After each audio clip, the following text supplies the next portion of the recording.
Pravkar smo zaključili sestanek, na katerem smo se dogovorili glede prve konstitutivne seje Državnega zbora. Moram reči, da je sestanek potekal, recimo temu, zelo gladko. Pozna se, da je v Državni zbor izvoljeno samo 5 poslanskih skupin, tako da smo se na koncu dogovorili, da bo Državni zbor na svoji prvi seji obravnaval vseh 7 točk, torej ne samo tiste nujne 3, potrditev mandatov, MVK in izvolitev predsednika, ampak tudi preostale, izvolitev generalnega sekretarja in odlok o delovnih telesih, pa še v zvezi s tem povezana predsedniška oziroma podpredsedniška mesta, tako da jaz se lahko samo nadejam, da bo tako potekalo tudi skozi cel nadaljnji mandat. Kako bodo poslanci sedeli v dvorani, zdaj ta dvorana je za vami? Tudi v zvezi s tem so se hitro dogovorili poslanske skupine, NSi in SDS bosta sedeli, njihovi poslanci bodo sedeli pač na dosedanjih mestih, preostanek pa potem Gibanje Svoboda, pa SD, Levica, tako da v zvezi s tem ni bilo prav nobenih težav.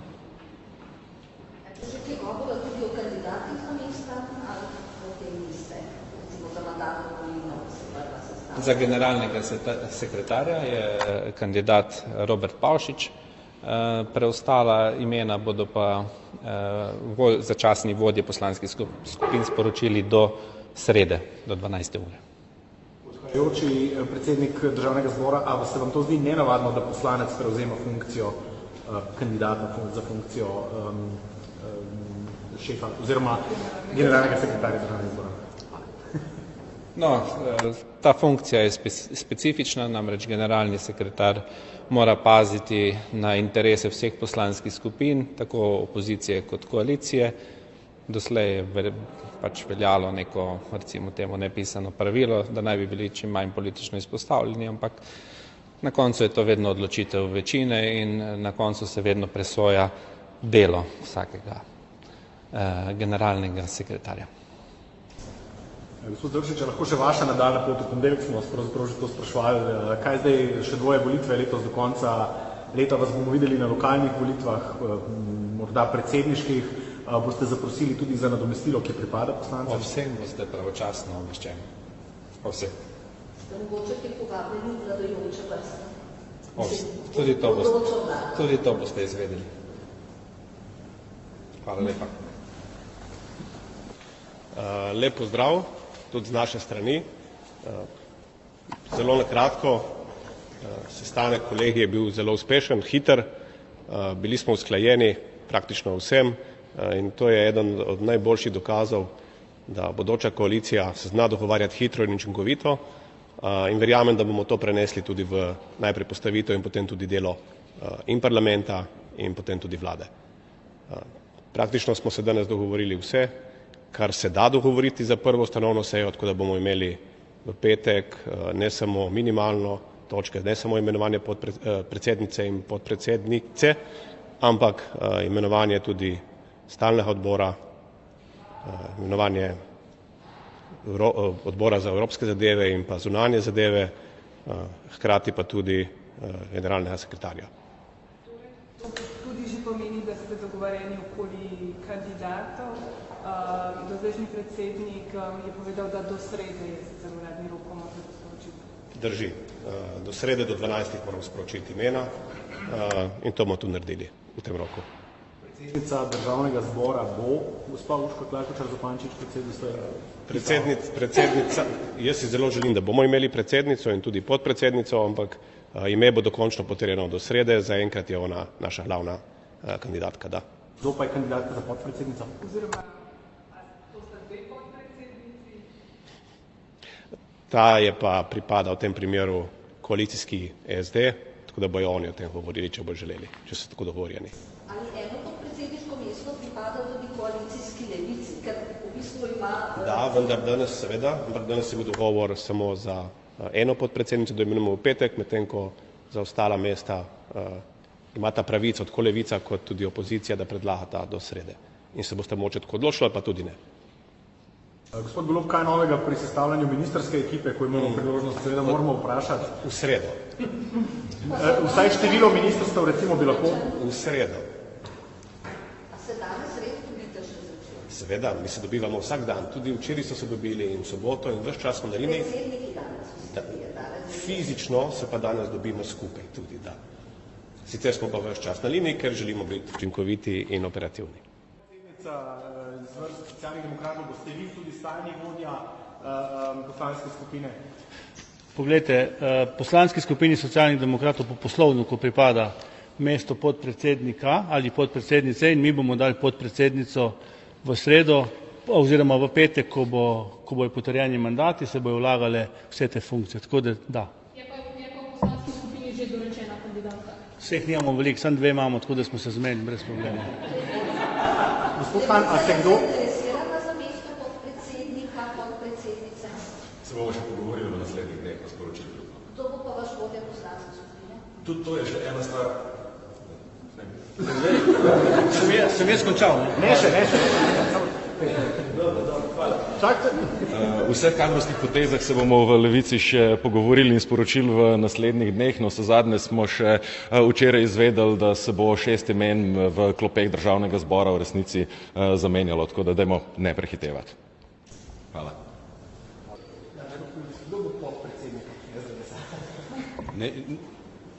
Nam pripada, ime bo pa drug teden jasno, ko bomo imeli prvo poslansko skupino potrjenih mandatov, ker kot vidite, vsak drug dan je še kakšno drugo ime v poslanski skupini in ne moramo vnaprej se odločiti, dokler ne dobijo vsi ljudje potrdili in to se ponovadi odloči na prvi formalni seji poslanske skupine, ki bo pač v petek. Ne, ker ni potrebe, mogoče bomo, no, sam ni pa to nuja. Važno je, da se podpredsedniško mesto rezervira, ime pa se lahko da tudi kasneje. Boste vi tudi naprej vodja poslanske skupine? Tudi o tem odloča poslanska skupina na prvem formalnem sestanku. Ampak ne lahko se pričakuje tako. Vete, 27 poslancev je izvoljenih in oni odločajo o tem, a jaz ostanem vodja poslanske. Kakšno pa je stališče vaše poslanske skupine do predloga, da bi bil generalni sekretar državnega zbora gospod Robert Pavšič na sedanji poslanec? No, to je bilo za nas malček presenečenje ali pa bi rekel neka, vsaj po naši oceni, neprimerna izbira. Gospod Pavšič je bil naš kolega v tem mandatu in njegova retorika do nas ni bila ravno prijazna. Nas je naslavljal z kriminalci, z diktatorji in tako naprej in ponovadi je oseba, ki vodi državni zbor, vsaj navidez nevtralna. Zdaj v tem primeru tudi o navidezni nevtralnosti težko govorimo, tako da je to za nas negativno presenečenje, glede na to, da je Svoboda govorila o nekem novem pristopu. Glede Urške Klakočar Zupančič, To pa še ne vemo. Glejte, to še ne vemo, ker to ime je samo v medijskem prostoru, ni pa strani Gibanja Svoboda to bilo še uradno povedano. Bomo videli v sredo, ko bo to najavljeno. Težko jo ocenjujemo, ker jo v bistvu ne poznamo, ne. Do zdaj je upravljala neke druge funkcije, mislim, da za predsednika državnega zbora, vsaj iz prakse, iz preteklosti je zaželjeno, da je nekdo vsaj od blizu povohal državni zbor in delovanje, ker v nasprotnem primeru so ponovadi kar velike težave, predvsem imajo službe v državnem zboru ponovadi več težav, kot bi bilo potrebno, pa tudi način razmišljanja nekoga, ki nikoli ni bil poslanec in ki ni funkcioniral v tem okolju, je težko vklopiti vsaj v začetni fazi v neko normalno delovanje.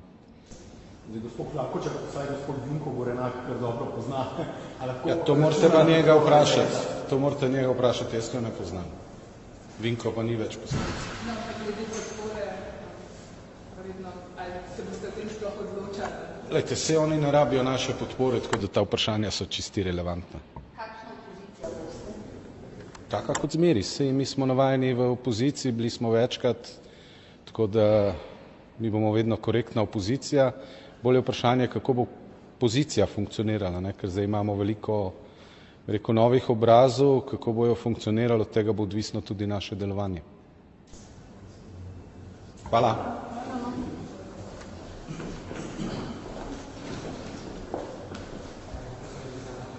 Dober dan.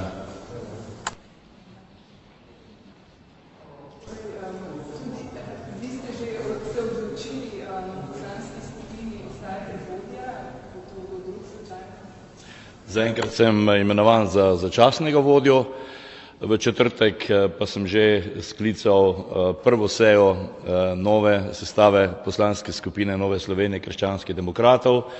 Takrat bomo izmed sebe izbrali novega vodjo poslanske skupine, ki ga potem mora potrditi še naš izvršilni odbor. Kje boste sedeli, gospod Horvat, bodo to stari sedeži? To bodo stari sedeži. Vesel sem, da je danes v tem delovnem sestanku pri sedanjem predsedniku državnega zbora bilo zelo hitro doseženo eno soglasje, tako da veste, kje sedimo.